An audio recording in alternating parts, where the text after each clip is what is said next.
Stoic philosopher সেনেকা বলেছেন, বুদ্ধিমানদের একটি বৈশিষ্ট্য হলো তারা তখনই কথা বলে যখন কথা বলার প্রয়োজন হয়। পিথাগোরাস বলেছিলেন, একজন বোকার পরিচয় তার কথার দ্বারা বোঝা যায়, আর একজন বুদ্ধিমানের পরিচয় তার নীরবতায় বোঝা যায়। বুদ্ধিমান মানুষেরা বুঝতে পারে যে বন্দুকের গুলি আর মানুষের মুখের বুলি কখনো আটকে রাখা যায় না। আপনার মুখ থেকে বের হওয়া প্রতিটি কথা যেমন আপনাকে শক্তিশালী করতে পারে এবং আপনার বিপদের কারণ হতে পারে। কারণ আপনি যত বেশি কথা বলবেন ততই আপনাকে মানুষ সাধারণ মনে করবে। আপনার বেশি কথা বলার কারণে আপনাকে সবাই সস্তা মনে করতে শুরু করবে। কারণ আপনি যখন বেশি কথা বলবেন তখন আপনার ব্রেইন সঠিকভাবে ক্যাচ করতে পারবে না। ব্রেইন বুঝতে পারবে না আপনার কি বলা উচিত আর কি বলা উচিত নয়। বেশি কথা বলার কারণে মাঝে মাঝে আপনি এমন কথা বলে ফেলবেন যা আপনার পার্সোনালিটি নষ্ট করে দিতে পারে। আর যদি আপনি কম কথা বলেন তাহলে সবার কাছে আপনি স্মার্ট হিসেবে পরিচিত হবেন। সো বন্ধুরা, আজকের এই ভিডিওতে চুপ থাকার মারাত্মক উপকারিতা সম্পর্কে আলোচনা করব।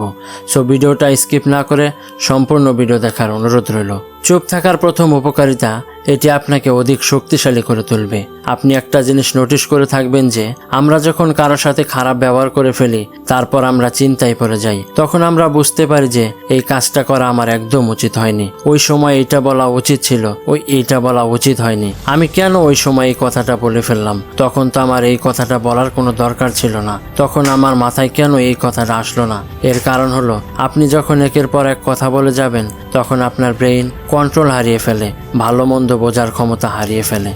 বেশি কথা বলার কারণে সবাই ভাবতে থাকে যে আপনি এমনি এমনি কিছু বলছেন, আপনার কথার কোনো দামই তারা দিতে চাইবে না। আর যখন আপনি চুপ থাকবেন তখন আপনার ব্রেইন বলে দিবে আপনার কি বলা উচিত আর কি বলা উচিত নয়। চুপ থাকার পর শান্ত হয়ে যে কথাটি আপনি বলবেন তখন সেই কথাটি গ্রহণযোগ্য হবে, সবার কাছে দামি মনে হবে। এই অভ্যাসটি আপনি অনেক জ্ঞানী মানুষদের মধ্যে লক্ষ্য করে থাকবেন। যখন মানুষজন কথা বলতে থাকে তখন জ্ঞানী মানুষ, বুদ্ধিমান মানুষগুলো চুপ করে থাকেন। আপনি যখন চুপ থাকার অভ্যাস গড়ে তুলতে পারবেন তখন আপনি অন্য মানুষের মনের ভাব বুঝতে শিখে যাবেন। যখন আপনার সাথে কেউ কথা বলবে তখন আপনি চুপ থাকার ট্রাই করবেন। এতে আপনি তার বডি ল্যাঙ্গুয়েজ বুঝতে পারবেন, তার কথার মাধ্যমে বুঝতে পারবেন সে আপনার কাছে কি চাচ্ছে। চুপ থেকেও মানুষের অ্যাটেনশন গ্রাব করা যায়। সবাই যখন কথা বলবে তখন যদি আপনি চুপ করে থাকেন তাহলে সবার মনোযোগ আপনার দিকেই থাকবে। সবাই মনে মনে ভাবতে থাকবে আপনি কিছু বলছেন না কেন, আপনার পরবর্তী পদক্ষেপ কি, আপনি কোন ভুলটা ধরার জন্য বসে আছেন, আপনি কোন কথাটা বলতে পারেন। কারণ আপনি যখন চুপ থাকেন তখন আপনার শত্রুরাও কনফিউজ হয়ে যায় আপনার পরবর্তী পদক্ষেপ কি হতে পারে, আপনি কি করতে চলেছেন। একটা উদাহরণ দিলে ক্লিয়ার হতে পারবেন। টিচাররা যখন ক্লাসে উপস্থিত হন তখন সব শিক্ষার্থীরা গোলমাল করা বন্ধ করে দেয়। এর কারণ সবাই নোটিস করে টিচার রুমে প্রবেশ করার পর কোনো কথা কেন বলছে না, তখন সবাই চুপ হয়ে যায়। তারপর যখন টিচার কথা বলা শুরু করে তখন সবাই মনোযোগ সহকারে শুনতে থাকে। এটাকেই বলে সাইলেন্স থাকার ভয়। চুপ থাকার আরেকটি বড় উপকারিতা হচ্ছে আপনার গোলকে অ্যাচিভ করা। ওই মানুষগুলো সফল হতে পারে না যারা নিজের মুখের লাগাম লাগাতে পারে না। আপনি যখন অতিরিক্ত কথা বলবেন তখন আপনার ভবিষ্যতের সকল লক্ষ্য সবাইকে বলে ফেলবেন। এতে করে আপনার লক্ষ্যগুলো সবার কাছে সস্তা মনে হবে। অ্যামাজনের ফাউন্ডার জেফ বেজোস তার লক্ষ্য কাউকে প্রথমে বলেননি, তাই সে আজ সফল ব্যবসায়ী হতে পেরেছেন। জীবনে যত বড় হবে ততই বুঝতে পারবে যে তর্ক করার চেয়ে নীরবতার শক্তি অধিক।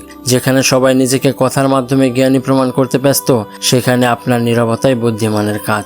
সৃষ্টিকর্তাও চান যেন আপনি কম কথা বলেন আর কথা বেশি শোনেন, যার কারণে বলার জন্য একটি মুখ আর শোনার জন্য দুটি কান দিয়েছেন।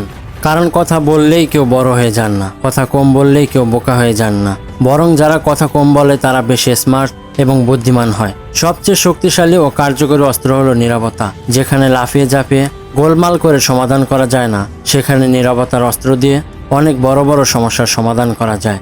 একটা প্রবাদে পড়েছি, যে বেশি কথা বলে তাকে বলা হয় বাচাল, আর আমি বলবো যে খুব কম কথা বলে, প্রয়োজন ছাড়া কথা বলে না, তাকে বলা হয় মহাযোদ্ধা। আজকের এই ভিডিওতে আমরা শিখতে পারলাম নীরবতাই একমাত্র ভাষা যেখানে মনের গভীরতম ভাব প্রকাশিত হয়। আরও শিখলাম যেখানে কথা কম সেখানে চিন্তার গভীরতা বেশি। তাই আমাদের সকলের উচিত কম কথা বলার মাধ্যমে মহাযোদ্ধা হিসেবে নিজেকে প্রমাণ করা। দেখা হবে পরবর্তী ভিডিওতে। সেই পর্যন্ত সবাই ভালো থাকবেন, সুস্থ থাকবেন এবং সাবস্ক্রাইব করে সফট মাইন্ডারের পাশেই থাকবেন। ধন্যবাদ।